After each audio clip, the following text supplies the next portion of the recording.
গোপাল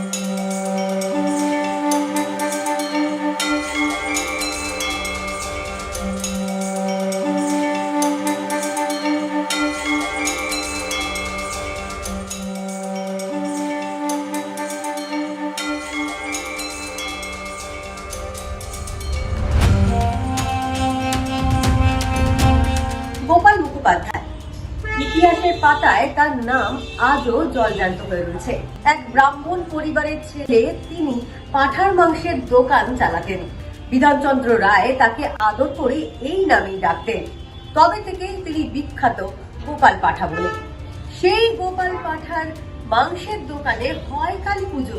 আমার দাদু স্বর্গীয় গোপাল মুখোপাধ্যায় এই দোকান প্রতিষ্ঠা করেন এবং এই দোকানে মা কালী উনি বিরাট ভক্ত এবং বলতে পারেন যে এক ধরনের সাধকও বলতে পারেন।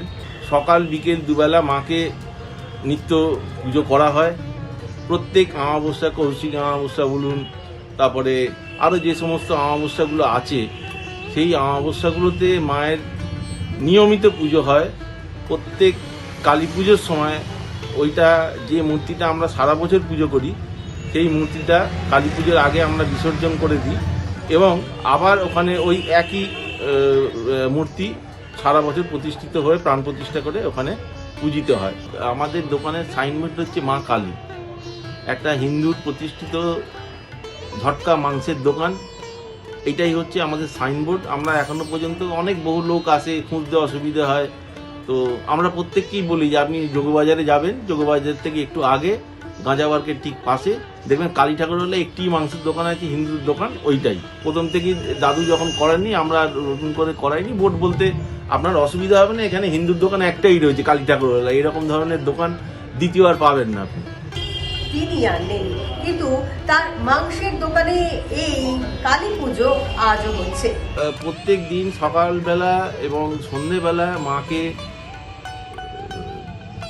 ধরুন কলা, সন্দেশ, চাল এই সমস্ত দিয়ে যেরকমভাবে নিত্য পুজো হয় আর কি, সেইটা করা হয়।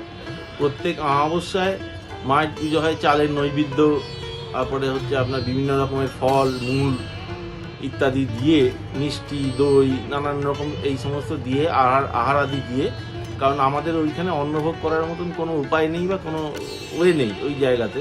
তো এই সমস্ত দিয়েই পুজো হয়। পুজো, হোম, যজ্ঞ হয়, বলিদান হয়, মায়ের আরতি, মঙ্গল আরতি, এই সমস্তর মাধ্যমে এইরকমভাবেই পুজো হয়।